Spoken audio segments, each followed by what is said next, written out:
ನಮಸ್ಕಾರ ಕರ್ನಾಟಕ. ಅಧಿಕಾರವನ್ನ ದುರುಪಯೋಗ ಮಾಡ್ಕೊಳಕ್ಕೋಸ್ಕರನೇ ನಾವು ಸರ್ಕಾರದಲ್ಲಿ ಬಂದಿದ್ದೀವಿ.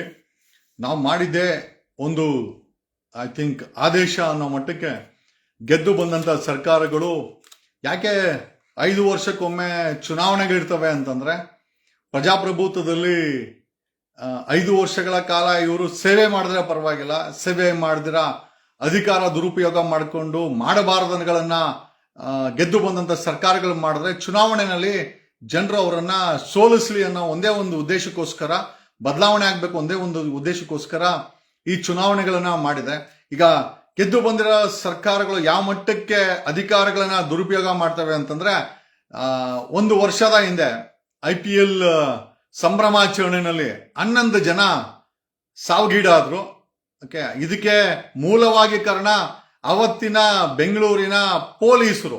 ಮುಖ್ಯವಾಗಿ ಹೇಳಬೇಕು ಅಂತಂದ್ರೆ, ಅವತ್ತಿನ ಬೆಂಗಳೂರಿನ ಪೊಲೀಸ್ ಕಮಿಷನರ್ ದಯಾನಂದ್, ವಿಕಾಸ್ ಕುಮಾರ್ ಎಲ್ಲ IPS ಅಧಿಕಾರಿಗಳು ಸಸ್ಪೆಂಡ್ ಆಗಿದ್ರು. ಜನರ ಆಕ್ರೋಶ ಯಾವ ತರ ಇತ್ತು ಅಂತಂದ್ರೆ, ಒಂದು IPL ನ ಮ್ಯಾಚ್ ಸಂಭ್ರಮಾಚರಣೆಗೆ 11 ಜನ ಕಾಲ್ ತುಳಿದಕ್ಕೆ ಸಾಯ್ತಾರೆ. 54 ಜನಗಳಿಗೆ ಗಾಯ ಆಗತ್ತೆ. ಆವತ್ತಿನ ಸಿದ್ದರಾಮಯ್ಯ ಸರ್ಕಾರ 5 ಜನ ಪೊಲೀಸರನ್ನ ಸಸ್ಪೆಂಡ್ ಮಾಡಿ, ಆವತ್ತಿನ ಬೆಂಗಳೂರ ಪೊಲೀಸ್ ಕಮಿಷನರ್ ದಯಾನಂದ್, ವಿಕಾಸ್ ಕುಮಾರ್ ಎಲ್ಲ 3 ಜನ IPS, 1 ನಾನ್ IPS ಗಳನ್ನ ಸಸ್ಪೆಂಡ್ ಮಾಡಿ ಜನರಿಗೆ ಕಣ್ಣೋರ್ಸಂತ ಕೆಲಸ ಮಾಡಿತ್ತು. ಕಣ್ಣೋರ್ಸೋದೊಂದು ಏನಕ್ಕೆ ಅಂತ ಹೇಳ್ತಾ ಇದ್ದೀನಿ ಅಂತಂದ್ರೆ, 1 ವರ್ಷಗಳ ನಂತರ, ಅಂದಾಜು 1 ವರ್ಷಗಳ ನಂತರ ಇವ್ರ ಮೇಲೆ ಆಗದಂತ ಏನ್ ಚಾರ್ಜಸ್, ತನಿಖೆ ಏನಿದೆ, ತನಿಖೆ ರಿಪೋರ್ಟ್ ಅಲ್ಲಿ ಇವರೆಲ್ಲ ಓಕೆ, ಇವ್ರದೆಲ್ಲ ಏನ್ ಸಮಸ್ಯೆ ಇಲ್ಲ. ಆದ್ರೆ ಹಂಗಾದ್ರೆ 11 ಜನರ ಸಾವಿಗೆ 54 ಜನರ ಗಾಯ ಏನ್ ಗೆಣಸ್ಕೀಳಕ ಇವ್ರಿಗೆ ಸಂಬಳ ಕೊಡೋದು? ಒಬ್ಬ IPS ಅಧಿಕಾರಿಗೆ 2 ಕಾರುಗಳು, 2 ಆಫೀಸ್ಗಳು, ಮನೆಗಳು, ಕೈ ತುಂಬ 25-30 ಜನ ಕೆಲಸ ಮಾಡಕ್ಕೆ ಆಳು, ಡ್ರೈವರ್ಗಳು, ಬಟ್ಟೆ ಐರನ್ ಮಾಡೋಕೆ, ನಾಯಿ ಹಿಡ್ಕೊಂಡು ಹೋಗಕ್ಕೆ ಎಲ್ಲಾವುದು ಕೊಟ್ಟು, ಅಲ್ರಿ 11 ಜನ ಸತ್ರು. 11 ಜನ ಸತ್ತಿದ್ದಕ್ಕೆ ತಾತ್ಕಾಲಿಕವಾಗಿ ಅಂದಿನ ಸಿದ್ದರಾಮಯ್ಯ CM ಆಗಿದ್ದಾಗ 5 ಜನನ ಸಸ್ಪೆಂಡ್ ಮಾಡಿದ್ರು, ಕ್ಲೀನ್ ಚಿಟ್ ಕೊಟ್ಟಿದ್ದಾರೆ. ಈ 5 ಜನರಲ್ಲಿ 3 ಜನರ ತನಿಖೆ ಏನಿದೆ, IPS ಅಧಿಕಾರಿಗಳು ಬಿ ದಯಾನಂದ್, ದ ಫೇಮಸ್, ಇಲ್ಲೆಲ್ಲ ಕ್ಯಾಮ್ರಾ ಎಲ್ಲ ಹಾಕೊಂಡು ಬೆಂಗಳೂರು ಸಿಟಿ ಪೊಲೀಸ್ ಕಮಿಷನರ್ ಆಗಿದ್ರು. ಎಲ್ಲರೂ ಒಳ್ಳೆಯವ್ರು ಅಂತಾರೆ. ಒಳ್ಳೆಯವ್ರಲ್ಲ ರೀ, ನಮ್ಗೆ ಕೆಲಸ ಮಾಡೋರು ಬೇಕಾಗಿರೋದು. ಇಷ್ಟೆಲ್ಲ ಸಂಬಳ ಕೊಟ್ಟು ಇವ್ರುಗಳನ್ನ ಆ ಜಾಗದಲ್ಲಿ ಕುಣಿಸೋದೇನಕ್ಕೆ ಅಂತಂದ್ರೆ, ಅವ್ರ ಕೆಲಸ ಅಲ್ರಿ, ಗೆಣಸ್ಕೆಳ ಕೆಲಸ ಮಾಡಿದ್ರೆ ಇನ್ನ ಸಸ್ಪೆಂಡ್ ಮಾಡಿದ್ರೆ, ಈಗ ಸಸ್ಪೆಂಡ್ ಮಾಡಿರೋರ್ಗೆ ಕ್ಲೀನ್ ಚಿಟ್, ನೀವೆಲ್ಲ ಏನು ತಪ್ಪು ಮಾಡಿಲ್ಲ, ನೀವೆಲ್ಲ ಮತ್ತೆ 11 ಜನ ಸಾಯಿಸಿದ್ ಯಾರಾಗಾರೆ? 11 ಜನ ಅಂದ್ರೆ ಕರ್ತವ್ಯ ಲೋಪ ಇರ್ಲಿಲ್ವಾ ಪೊಲೀಸವ್ರದ್ದು ಕರ್ತವ್ಯ ಲೋಪ ಇರ್ಲಿಲ್ಲ ಅಂತ ಆಯ್ತಲ್ಗ? ಅಲ್ಲಗ ಹಾಕೊಳ್ರಿ, 1 ವರ್ಷಗಳ ನಂತರ ಇದೇ ಕಾಂಗ್ರೆಸ್ ಸರ್ಕಾರ 3 ಜನ IPS ಅಧಿಕಾರಿಗಳನ್ನ ಯಾರು ಸಸ್ಪೆಂಡ್ ಮಾಡಿತ್ತೋ ಇವರೆಲ್ಲ ಏನು ತಪ್ಪೇ ಮಾಡಿಲ್ಲ ಅಂತ ಹೇಳಿ ಕ್ಲೀನ್ ಚಿಟ್ ಕೊಟ್ಟಿದೆ. ಇದು ನೋಡ್ರಿ, ಅಧಿಕಾರದ ದುರುಪಯೋಗ ಯಾವ ಮಟ್ಟಕ್ಕೆ ಪೊಲೀಸರು ರಾಜಕಾರಣಿಗಳು ಮಾಡ್ಕೊಂತಾರೆ ಅನ್ನೋದಕ್ಕೆ ಇದು ಸೂಕ್ತ. 11 ಜನ ಸತ್ರು, 54 ಜನ ಗಾಯಗೊಂಡ್ರು. ಆವತ್ತು ಕಣ್ಣೋರ್ಸಕ್ಕೆ ಜನಗಳು ಸ್ವಲ್ಪ ಆಕ್ರೋಶ ಗೊತ್ತಿದ್ರು. ನಾವು ಎಲ್ಲ ಫುಲ್ ಸ್ಟ್ರಿಕ್ಟ್ ಸರ್ಕಾರ ಅಂತ ಹೇಳಿ ಸಸ್ಪೆಂಡ್ ಮಾಡಿದ್ರು. ಈಗ ಆ 3 ಜನ, ದಯಾನಂದ್ IPS, ವಿಕಾಸ್ ಕುಮಾರ್ IPS, ಇನ್ನೊಬ್ರು ಶೇಖರ್ ಅಂತ 3 ಜನಕ್ಕೂ ರಾಜ್ಯ ಕಾಂಗ್ರೆಸ್ ಸರ್ಕಾರ ಕ್ಲೀನ್ ಚಿಟ್ ಕೊಟ್ಟಿದೆ. ಎಷ್ಟರ ಮಟ್ಟಿಗೆ ಸರಿ ಇದು? ನಾನು ಯಾಕೆ ಈ ವಿಚಾರನ ಹೇಳ್ತಾ ಇದ್ದೀನಿ ಅಂತಂದ್ರೆ, ಯಾರಾದ್ರೂ ಧ್ವನಿ ಎತ್ತಿದ್ರೆ ಅವ್ರ ಮೇಲೆ ಸುಳ್ಳು ಕೇಸ್ ಹಾಕಿ ರೌಡಿ ಶೀಟ್ಗಳನ್ನ ಓಪನ್ ಮಾಡುವಂತ ಸರ್ಕಾರ, ಎಲ್ಲಿ ತಪ್ಪಿತಸ್ಥರನ್ನ ಸೆದೆ ಬಡಿಬೇಕೋ ಅಲ್ಲಿ ಕ್ಲೀನ್ ಚಿಟ್ಟು. ಆಮೇಲೆ ಇದು IPL ಸಂಭ್ರಮಾಚರಣೆ 11 ಜನರ ಬಲಿಗೆ ಇವರೊಬ್ಬರಿಗೆ ಕ್ಲೀನ್ ಚಿಟ್ ಅಲ್ಲ. ಬಿಜೆಪಿ ಸರ್ಕಾರ ಇರ್ಬೇಕಾದ್ರೆ 2023ರಲ್ಲಿ ಅಂದಿನ PSI ಅಪಾಯಿಂಟ್ಮೆಂಟ್ ಅಲ್ಲಿ 48 ಜನ ಪೊಲೀಸರು, ಒಬ್ಬ ADGP ಅಮೃತ್ ಪಾಲ್ನ ನಾವು CID ಮುಂದೆ ನಿಂತ್ಕೊಂಡು ಪ್ರೊಟೆಸ್ಟ್ ಮಾಡಿ ಅರೆಸ್ಟ್ ಮಾಡಿ ಆ ಹಗರಣನ ಬಯಲುಗಳಿದ್ರೆ, 500 ಕೋಟಿ ಹಗರಣನ ಬಯಲುಗಳಿದ್ರೆ, ಇದೇ ಕಾಂಗ್ರೆಸ್ ಸರ್ಕಾರ ಬಂದ ಮೇಲೆ ಆ ಅಮೃತ್ ಪಾಲ್ಗೆ ಇವಾಗ ಆ ADGP ಅಮೃತ್ ಪಾಲ್ ಮೇಲೆ ಈಗ ಡಿಪಾರ್ಟ್ಮೆಂಟ್ 3 ವರ್ಷ ಆದ ಮೇಲೆ ಡಿಪಾರ್ಟ್ಮೆಂಟ್ ಎನ್ಕ್ವೈರಿ, ಆ 48 ಜನ ಜೈಲಲ್ಲಿ ಇದ್ರು. ಅಷ್ಟು ಜನಕ್ಕೆ if I am not wrong ಮತ್ತೆ ರಿಕಾಲ್ ಮಾಡಿ ಸಸ್ಪೆನ್ಷನ್ ರಿವೋಕ್ ಮಾಡಿಕೊಂಡು ಕೆಲಸ ಕೊಟ್ಟಿದ್ದಾರೆ. ಎಂತ ಭ್ರಷ್ಟಾಚಾರದಲ್ಲಿ ಮುಳುಗಿರುವಂತ ಸರ್ಕಾರಕ್ಕೆ ನಾನು ಕೂಡ ಈ ಕಾಂಗ್ರೆಸ್ಗೆ ಸಪೋರ್ಟ್ ಮಾಡಿದ್ದು. ಬಟ್ ಆದ್ರೆ ಇವತ್ತು ನಾವು ಕೇಳ್ಕೊಳ್ಬೇಕಾಗಿದೆ, ಎತ್ತ ಸಾಗುತ್ತಿದೆ ಕಾಂಗ್ರೆಸ್ ಆಡಳಿತ ಅಂತ.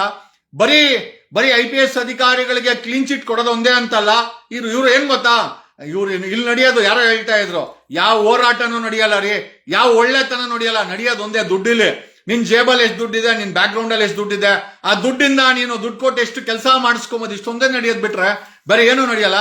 ಒಂದು ಕಡೆ ತಪ್ಪುಗಳನ್ನ ಮಾಡಿದವ್ರಿಗೆ ಸಸ್ಪೆನ್ಷನ್ ತೆಗೆದಾಕಿ ಅಪಾಯಿಂಟ್ಮೆಂಟ್ ಕೊಡೋದು, ಇನ್ನೂ ಕೆಲವು IPS ಅಧಿಕಾರಿಗಳಿಗೆ ಪೊಲೀಸವ್ರಿಗೆ ಏನು ನೀನ್ ತಪ್ಪೇ ಮಾಡಿಲ್ಲ ಅಂತೇಳಿ ಕ್ಲೀನ್ ಚಿಟ್ ಕೊಡೋದು. ಇನ್ನೊಂದು ಕಡೆ ನಾನು ನಿನ್ನೆ ಓದ್ದೆ, ಆ KRS ಪಕ್ಷದ ತುಮಕೂರು ರಾಜ್ಯ ಕಾರ್ಯಾಧ್ಯಕ್ಷ, ನಾನು ಯು ಡೋಂಟ್ ಮೈಂಡ್, ನಾವು ಒಂದು ಪಾರ್ಟಿ ಮಾಡಿದೀವಿ, ಬಟ್ ಆದ್ರೆ ಬೇರೆ ಎಲ್ಲೇ ತಪ್ಪು ನಡೆದಾಗೂ ಕೂಡ ನಾವು ಪ್ರಶ್ನೆ ಮಾಡ್ತೀವಿ. ಆ KRS ಪಾರ್ಟಿಯ ಕಾರ್ಯಾಧ್ಯಕ್ಷ ಮಲ್ಲಿಕಾರ್ಜುನ್ ಮೇಲೆ 6 ಕೇಸು ಸುಳ್ಳು ಕೇಸೇ ಹಾಕದ್. ಏನಕ್ಕೆ ಅಂತಂದ್ರೆ, ಯಾರೂ ಕೂಡ ರಾಜ್ಯ ಸರ್ಕಾರನೇ ಆಗಿರ್ಬೋದು, ಕೇಂದ್ರ ಸರ್ಕಾರನೇ ಆಗಿರ್ಬೋದು, ನೀವ್ ಯಾರೂ ಪ್ರಶ್ನೆ ಮಾಡಂಗಿಲ್ಲ. ಪ್ರಶ್ನೆ ಮಾಡಿದ್ರೆ ಸುಳ್ಳು ಕೇಸ್ಗಳನ್ನ ಹಾಕಿ ರೌಡಿ ಶೀಟ್ರು. ಅಲ್ರಿ, ಒಬ್ಬ KRS ಒಬ್ಬ ಪಕ್ಷದ ರಾಜ್ಯ ಕಾರ್ಯಾಧ್ಯಕ್ಷನನ್ನ ಪ್ರಶ್ನೆ ಮಾಡಿದ್ದಕ್ಕೆ ಆತರ ಮೇಲೆ ಒಂದು ಸುಳ್ಳು ಕೇಸುಗಳು, ಎರಡನೇದು ರೌಡಿ ಶೀಟ್ರು. ಅಲ್ರಿ, ಯಾವ ಆರ್ ಕೇಸ್ ಹಾಕಿದ ತಕ್ಷಣ ರೌಡಿ ಶೀಟ್ರು ಓಪನ್ ಮಾಡೋ ಅಂತ ಇದೇ ಪೊಲೀಸರು ಮಾಡಿರೋ ತಪ್ಪುಗಳಿಗೆ ಕ್ಲೀನ್ ಚಿಟ್ಗಳನ್ನ ಕೊಡ್ತಾ ಇರುವಂತ ಸರ್ಕಾರ. ನೋಡ್ರಿ, ಎಂತ ಕಿತ್ತೋಗಿರೋ ಪ್ರಜಾಪ್ರಭುತ್ವದಲ್ಲಿ ನಾವೆಲ್ಲ ಬದುಕ್ತಾ ಇದೀವಿ. We are living in a condition. ಪ್ರಶ್ನೆ ಮಾಡದೆ ಒಂದು ದೊಡ್ಡ ಅಪರಾಧ. ನೀವು ಪ್ರಶ್ನೆ ಮಾಡಿದ್ರೆ ನಿಮ್ ಮೇಲೆ ಸುಳ್ಳು ಕೇಸ್ ಹಾಕ್ತಿವಿ, ನಿಮ್ ಮೇಲೆ ರೌಡಿ ಪಟ್ಟಿ ಓಪನ್ ಮಾಡ್ತೀವಿ. ಏನ್ರೋ ನೀವು ಪೊಲೀಸ್ ಸ್ಟೇಷನ್ ತೆಗ್ದಿದ್ದೀರಾ ಲಾ ಅಂಡ್ ಆರ್ಡರ್ ಮೇಂಟೈನ್ ಮಾಡಕ್ಕೆ, ಅಥವಾ ಕ್ರಿಮಿನಲ್ ಯೂನಿವರ್ಸಿಟಿಗಳನ್ನ ಓಪನ್ ಮಾಡಿದ್ದೀರಾ? ಇದು ರಾಜ್ಯ ಭ್ರಷ್ಟ ಪೊಲೀಸರು ತಿಳಿಸ್ಬೇಕು ನಮ್ಗೆ. ಒಂದು, ನಿಮ್ ಬಾಸ್ಗಳು ಅಥವಾ IPS ಅಧಿಕಾರಿಗಳು ಮಾಡಿರೋ PSI ಹಗರಣದವ್ರಿಗೆ ನೆನೆ ಕರೆದು ಸಸ್ಪೆನ್ಷನ್ ತೆಗೆದಾಕಿ ಸಸ್ಪೆಂಡ್ ಮಾಡಿ ಕೆಲಸ ಕೊಟ್ಟರು ಮಾನಗೇಡಿ ಕಾಂಗ್ರೆಸ್ ಸರ್ಕಾರ. ಈಗ ಇದರಲ್ಲಿ IPL ಮ್ಯಾಚಿನ ಎಲ್ಲ IPS ಆಫೀಸರ್ಗಳು ನೀವೆಲ್ಲ ಕ್ಲೀನ್ ಚಿಟ್ ಕೊಟ್ಟಿದೆ. ಒಂದ್ ಕಡೆ ಈ ಭ್ರಷ್ಟ ವ್ಯವಸ್ಥೆನಲ್ಲಿ ತಪ್ಪು ಮಾಡಿರೋ ಅಧಿಕಾರಿಗಳಿಗೆ ಕೆಲಸ ಕೊಡೋದು, ಕ್ಲೀನ್ ಚಿಟ್ ಕೊಡೋದು. ಇನ್ನೊಂದು ಕಡೆ ಯಾರೇ ಪ್ರಶ್ನೆ ಮಾಡಿದ್ರು ಅವ್ರ ಮೇಲೆ ಸುಳ್ಳು ಕೇಸ್ ಹಾಕೋದು, ರೌಡಿ ಏನ್ ಹೇಳ್ತೀನಿ, ಎಲ್ಲಿ ಸರ್ಕಾರ ಆಕ್ಟ್ ಮಾಡಬೇಕಾಗಿದೆ, ಎಲ್ಲಿ ಸರ್ಕಾರ ಸ್ಪಂದಿಸಬೇಕಾಗಿದೆ, ಯಾರಾದ್ರೂ ಪ್ರಶ್ನೆ ಮಾಡಿದ್ರೆ ಅದೇ ಒಂದು ದೊಡ್ಡ ಅಪರಾಧ ಆಗ್ಬಿಟ್ಟಿದೆ.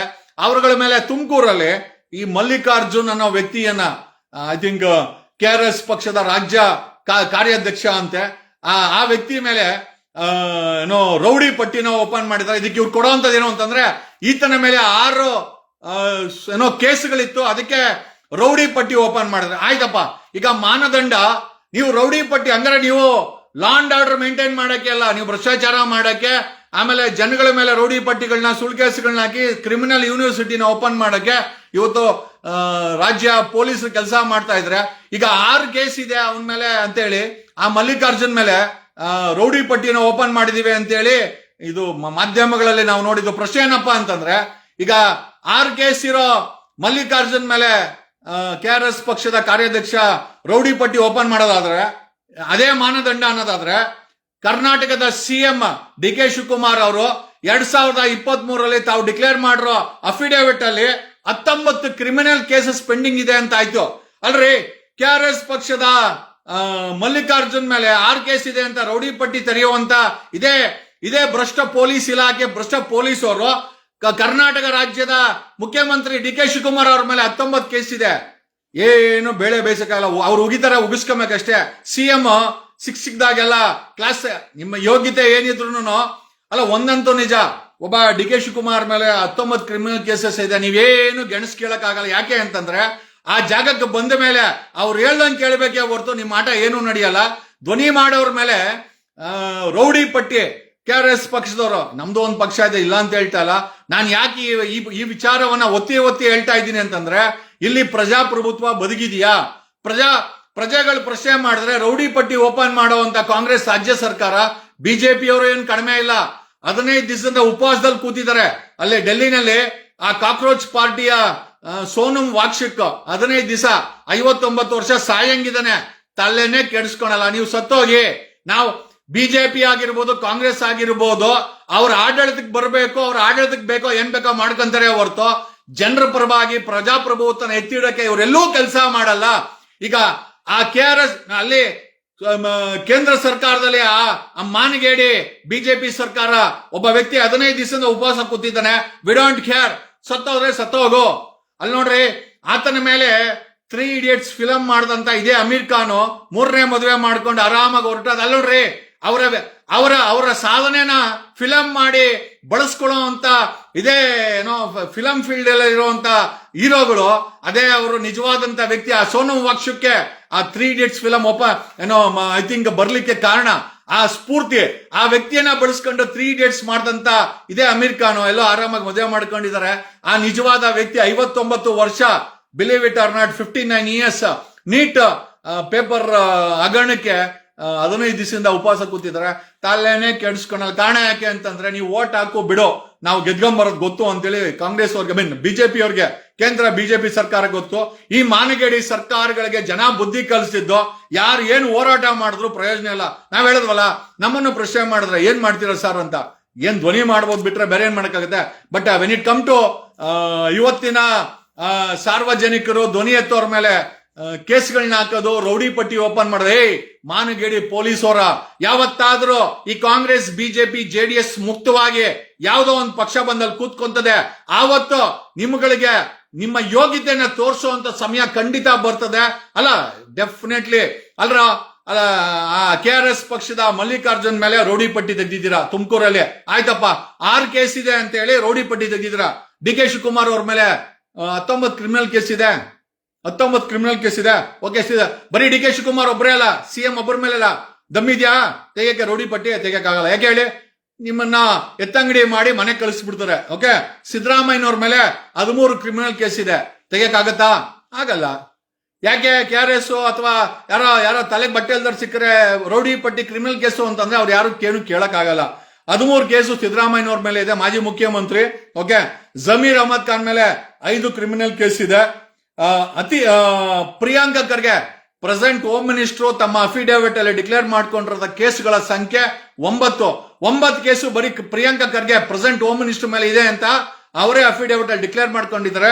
ಕಾಂಗ್ರೆಸ್ ಸರ್ಕಾರದ ಮಾಜಿ ಸಚಿವ ಮಿನಿಸ್ಟ್ರು ನಾಗೇಂದ್ರ 42 ಕ್ರಿಮಿನಲ್ ಕೇಸ್ ಇದೆ. ಯಾರ ಮೇಲೆ ಓಪನ್ ಮಾಡಿದ್ರೆ ರೌಡಿ ಶೀಟ್ರು? ಯಾರ ಮೇಲೆ ನೀವು ಮಾಡಲ್ಲ. ನೀವು ಮಾನಗೇಡಿ ಪೊಲೀಸರು ನಿಮ್ಮ ಹತ್ರ FIR ಮಾಡಕ್ ಅಧಿಕಾರ ಇದೆ ಅಲ್ಲ. ಏನೋ ದಮ್ಮು ತಾಕತ್ತಿರೋರು ಹೈಕೋರ್ಟ್ಗೆ ಹೋಗ್ತಾರೆ, ಸ್ಟೇ ತಗೊಂಡ್ಬರ್ತಾರೆ, ಏನೋ ಅವರ ರಕ್ಷಣೆನ ಮಾಡ್ಕೊಂತಾರೆ. ನನಗೆ ಪ್ರತಿದಿನ ಒಂದಷ್ಟು ಜನ ಫೋನ್ ಮಾಡ್ತಾರೆ, ಅದರಲ್ಲಿ KRS ಕಾರ್ಯಕರ್ತರು ಇದ್ದಾರೆ. ಪಾಪ ನಾನು ಅವ್ರ ಬಗ್ಗೆ ಒಂದು ಕಾಳಜಿ ಇದೆ. ಪ್ರತಿಯೊಬ್ಬ ಫೋನ್ ಮಾಡಿದಾಗ ನಾನು ಕೇಳಿದಾಗ ಇದನ್ನ ಹೇಳಿದೆ, ಸರ್ 5 ಕೇಸ್ ಇದೆ, 6 ಕೇಸ್ ಇದೆ ಅಂತ. ಖಂಡಿತವಾಗಿ ಯಾರನ್ನೋ ನಂಬ್ಕೊಂಡು ಕೇಸುಗಳು ಹಾಕ್ಸ್ಕೊಳಕ್ ಹೋಗ್ಬೇಡಿ, ತುಂಬಾ ಕಷ್ಟ ನೋಡಿ.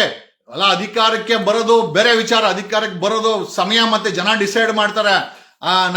ನಾವು ರಾಜಕೀಯ ಮಾಡ್ತೀವಿ ಅಂತ ಹೇಳಿ ಮೈ ಮೇಲೆ ಕ್ರಿಮಿನಲ್ ಕೇಸ್ಗಳನ್ನ ಹಾಕೊಂಡು ರೌಡಿ ಪಟ್ಟಿಗಳನ್ನ ಓಪನ್ ಮಾಡ್ತಾರೆ ಇವರು. ಅವುಗಳಿಂದ ಅಲ್ಲೆಲ್ಲ ಕಮೆಂಟ್ ನಾನು ಹಾಕಿದ್ದೆ, ಆ ಮಲ್ಲಿಕಾರ್ಜುನ್ದು ಪೋಸ್ಟ್ ಹಾಕಿದಾಗ, ಬಿಡಿ ಸರ್ ಹೈಕೋರ್ಟ್ಗೆ ಹೋಗ್ತಾರೆ. ಹೇಳೋದು ಬಾರಿ ಈಸಿ, ಹೈಕೋರ್ಟ್ಗೆ ಹೋಗೋದು, ಹೈಕೋರ್ಟ್ ಅಲ್ಲಿ ರಕ್ಷಣೆ ತಗೊಂಡ್ಬರೋದು ಬಾರಿ ಈಸಿ. ಅದನ್ನ ಮಾಡ್ಕೊಬೇಕು ಅಂದ್ರೆ ಎಷ್ಟು ಕಷ್ಟ ಆಗತ್ತೆ ಅಂತ ಒಬ್ಬ ಅಡ್ವೊಕೇಟ್ ಆಗಿ, ಒಬ್ಬ ಹೋರಾಟಗಾರನಾಗಿ, ಕಳೆದ 16 ವರ್ಷದ ಧ್ವನಿ ಎತ್ತವನಾಗಿ ನನಗೆಲ್ಲ ಗೊತ್ತಿದೆ. ಬಟ್ ಪ್ರಶ್ನೆ ಏನಪ್ಪ ಅಂತಂದ್ರೆ, ದಯಮಾಡಿ ಸುಮ್ನೆ ಕೇಸ್ಗಳು ಹಾಕ್ಸ್ಕೊಂಡು ಈ ರೌಡಿ ಶೀಟರ್ಗಳನ್ನ ಓಪನ್ ಮಾಡಿಸ್ಕೊಂಡು ನಿಮ್ಮ ಲೈಫ್ ಅನ್ನ ಸ್ಕ್ರಾಪ್ ಮಾಡ್ಕೊಂಬೇಡಿ. ಅಲ್ಲ, ಏನೋ ಜನ ಮನ್ಸು ಮಾಡಿದ್ರೆ ಬೇರೆ ವಿಚಾರ, ಜನ ಮನ್ಸು ಮಾಡಕ್ಕೆ ಸಮಯ ಹಿಡಿತದೆ. ಜನ ಮನ್ಸು ಮಾಡಬೇಕು. ಆ ರೀತಿ ಒಂದು ಬಿರುಗಾಳಿ ಕರ್ನಾಟಕದಲ್ಲಿ ಬರೋ ಪೊಲಿಟಿಕಲ್ ಬಿರುಗಾಳಿ ತರಬೇಕಾಗಿದೆ.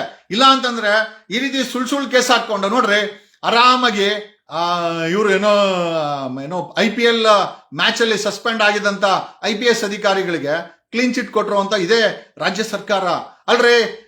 ಬಿಡದಿನಲ್ಲಿ ಏನೋ ರೈತರ ಜಮೀನ್ ಬಿಡಲ್ಲ ಈ ಕಾಂಗ್ರೆಸ್ ಸರ್ಕಾರ. ರೈತರ ಜಮೀನ್ ಬೇಕು, ಆನೇಕಲ್ಲಲ್ಲಿ ಆನೇಕಲ್ಲಲ್ಲಿ ರೈತರ ಜಮೀನ್ ಬಿಡಲ್ಲ, ದೇವನಹಳ್ಳಿಯಲ್ಲಿ ಬಿಡಲ್ಲ, ಚಿಕ್ಕಬಳ್ಳಾಪುರದ ಬಿಡಲ್ಲ, ದೊಡ್ಡಬಳ್ಳಾಪುರದ ಬಿಡಲ್ಲ. ಹಂಗಂತ ಕುಮಾರಸ್ವಾಮಿ ಅವರಿಗೆ, ಕುಮಾರಸ್ವಾಮಿ ಕೇಂದ್ರ ಮಂತ್ರಿ ಏನು ಒಳ್ಳೇದಲ್ಲ, ಕುಮಾರಸ್ವಾಮಿಗೆ HMT ಜಾಗ ಬೇಕು, 470 ಎಕರೆ ಅರಣ್ಯ ಬೇಕಂತೆ. ಈ ಕಾಂಗ್ರೆಸ್ ಅವ್ರಿಗೆ ಬೆಂಗಳೂರು ಸುತ್ತಮುತ್ತ ಇರೋ ಜಮೀನೆಲ್ಲ ಬೇಕು. ಒಂದ್ ಕಡೆ ಬಿಜೆಪಿ ಕಾಂಗ್ರೆಸ್ ಅವ್ರು ಹಿಂಗ ಆಡ್ತಾರೆ, ಒಂದ್ ಕಡೆ ಬಿಜೆಪಿ ಇಬ್ಬರಿಗೂ ಅಷ್ಟೇ ಜಮೀನುಗಳು ಬೇಕು, ದುಡ್ಡು ಮಾಡ್ಕೊಬೇಕು, ಪ್ರತಿ ಬಾರಿ ಗೆದ್ದು ಬಂದು ಮಜಾ ಮಾಡ್ಬೇಕು. ಇಂಥವ್ರಿಗೆ ನೀವುಗಳೆಲ್ಲ ಓಟ್ ಹಾಕ್ತೀರಾ.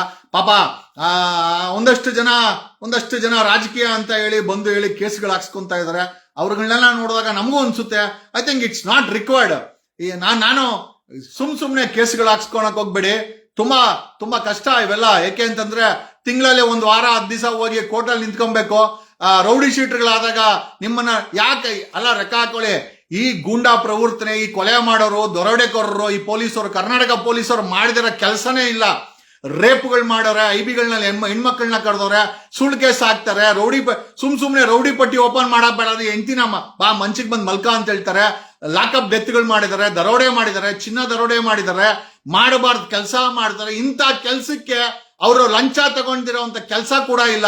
ಇಷ್ಟೆಲ್ಲ ಮಾಡಿದಿರೋ ಪೊಲೀಸರು ಧ್ವನಿ ಮಾಡೋರ ಮೇಲೆ ಸುಳ್ಳು ಕೇಸ್ ಹಾಕಿ ರೌಡಿ ಪಟ್ಟಿನ ಓಪನ್ ಮಾಡ್ತಾರೆ. ಎಲ್ಲಿಗೆ ಬಂತು, ಯಾರಿಗೆ ಬಂತು 47ರ ಸ್ವಾತಂತ್ರ್ಯ? ನಿಜವಾಗ್ಲೂ ಹೇಳ್ತೀನಿ, ಒಂದಲ್ಲ ಒಂದು ದಿವಸ ಈ ವ್ಯವಸ್ಥೆ ಬದಲಾಯಿಸಲೇಬೇಕು ಅಂತೇಳಿ ನಾವು ಕೂಡ ಧ್ವನಿ ಮಾಡ್ತಾ ಇದ್ದೀವಿ. ಅಲ್ರೋ ಮಾನ್ಗೇಡಿಗಳ, 6 ಕೇಸ್ ಇದೆ ಅಂತ ರೌಡಿ ಪಟ್ಟಿ ಓಪನ್ ಮಾಡೋರು. ಈಗ DK ಶಿವಕುಮಾರ್ ಅವ್ರ ಮೇಲೆ 19 ಕೇಸ್ ಇದೆ, ಓಪನ್ ಮಾಡಿ. ಯಾಕೆ ದಮ್ಮಿಲ್ವಾ? ಸಿದ್ದರಾಮಯ್ಯನವ್ರ ಮೇಲೆ 11 ಕೇಸ್ ಇದೆ, ಕ್ರಿಮಿನಲ್ ಕೇಸಸ್ ಪೆಂಡಿಂಗ್ ಇದೆ. ಅವರೇ ಡಿಕ್ಲೇರ್ ಮಾಡ್ಕೊಂಡಿರೋದು, ನಾವೇನು ಹೇಳ್ತಾ ಇಲ್ಲ. ನಾಗೇಂದ್ರ ಕಾಂಗ್ರೆಸ್ಸಿನ MLA ಮಾಜಿ ಮಿನಿಸ್ಟರ್ ನಾಗೇಂದ್ರ ಮೇಲೆ 42 ಇದೆ, ಓಪನ್ ಮಾಡಿ ರೌಡಿ ಪಟ್ಟಿ. ಇದಕ್ಕೆಲ್ಲ ದಮ್ಮು ತಾಕತ್ತು ಬೇಕು. ಅದಕ್ಕೆ ನಾವು ಕೂಡ ರಾಜಕೀಯಕ್ಕೆ ಬಂದಿರೋದು. ಹೋರಾಟ ಮಾಡಿ ನಾವು ಏನಕ್ಕೆ ರಾಜಕೀಯಕ್ಕೆ ಬಂದಿದೀವಿ ಅಂತಂದ್ರೆ, ರಾಜಕೀಯದಲ್ಲೇ ನಿಮ್ಮನ್ನ ಲಂಗು ಲಗಾಮ್ ಹಿಡ್ಕೊಳಕ್ಕಾಗೋದು. ನಿಮ್ಮನ್ನ ಬೇರೆ ಎಲ್ಲೋ ಸುಮ್ನೆ ಹೋರಾಟ ಮಾಡಿ ಮೈ ಮೇಲೆ ಎಳ್ಕೊಂಬೇಕು ಬಿಟ್ರೆ ರಾಜಕೀಯದಲ್ಲೇ. ಹಾಗಾಗಿನೇ ರಾಜಕೀಯ ನಾವು ಮಾಡಕ್ ಬಂದಿದೀವಿ. ಅಧಿಕಾರಕ್ಕೆ ನಾವು ಬರ್ತೀವಿ, ಒಂದಲ್ಲ ಒಂದು ದಿವಸ ಅಧಿಕಾರಕ್ಕೆ ಬರ್ತೇವೆ. ನೀವು ಯಾರ್ಯಾರು ಏನೇನು ಮಾಡಿದಿರೋ ನೀವು ಹೇಳೋದಲ್ಲ, ಮುಂದಿನ ದಿನಗಳಲ್ಲಿ ನಮ್ಮಂತರ್ಗೆ ಅಧಿಕಾರ ಸಿಕ್ಕರೆ you will be posted in CM's office. ಮುಖ್ಯಮಂತ್ರಿ ಕಚೇರಿ ಇದೆಯಲ್ಲ, ಅಲ್ಲೇ ಪೋಸ್ಟಿಂಗ್ ಮಾಡಿಸ್ಕೊಂತೀವಿ. ನಮ್ಮಂತರೇನ ಅಧಿಕಾರಕ್ಕೆ ಬಂದ್ರೆ ಬೆಳಗ್ಗೆಯಿಂದ ಸಾಯಂಕಾಲ ನಿಮ್ ಮುಖ ನೋಡ್ಕೊಂಡೇ ಇರಬೇಕು. ಯಾಕೆ ಅಂತಂದ್ರೆ ನೀವು ಮಾಡ್ತಾರೋ ಬ್ರಿಟಿಷರಿಗೂ ಇವತ್ತಿನ ಭ್ರಷ್ಟ ವ್ಯವಸ್ಥೆಗೂ ಯಾವುದೇ ರೀತಿಯ ಬದಲಾವಣೆ ಇಲ್ಲ. ಅಲ್ಲಿ ಒಂದ್ ಕಡೆ ಬಿಜೆಪಿ ಸರ್ಕಾರ, ಮಾನ್ಗೇಡಿ ಬಿಜೆಪಿ ಸರ್ಕಾರ 15 ದಿವಸದಿಂದ ಉಪವಾಸ ಕೂತಿದ್ದಾನೆ. ಸೋನಮ್ ವಾಚು ಡೋಂಟ್ ಕೇರ್, ಸತ್ತೋಗ್ಲಿ ಬಿಡೋ, ನಮ್ಗೇನಾಗ್ಬೇಕಾಗಿದೆ. ಓಕೆ, ಇದೇ ರೀತಿನೇ ಒಟ್ಟಿನಲ್ಲಿ ನೀವು ಎಲ್ಲಿವರೆಗೂ ಬದಲಾವಣೆ ಆಗಲ್ವೋ, ಎಲ್ಲಿವರೆಗೂ ನೀವು JDS BJP ಕಾಂಗ್ರೆಸ್ ಅನ್ಕೊಂತೀವೋ, ನಿಮ್ಮ ಮನೆ ಬರನ್ ಯಾರು ಚೇಂಜ್ ಮಾಡಕ್ಕಾಗಲ್ಲ. ನೀವೆಲ್ಲ ಮನ್ಸು ಚೇಂಜ್ ಮಾಡಿದ್ರೆ ಒಂದು ಹೊಸ ವ್ಯವಸ್ಥೆ ಮಾಡಬಹುದು ಅಂತ ಹೇಳುತ್ತಾ ನಾನು ಈ ವಿಡಿಯೋನ ಮುಗಿಸ್ತಾ ಇದ್ದೀನಿ. ಧನ್ಯವಾದಗಳು. Thanks a lot.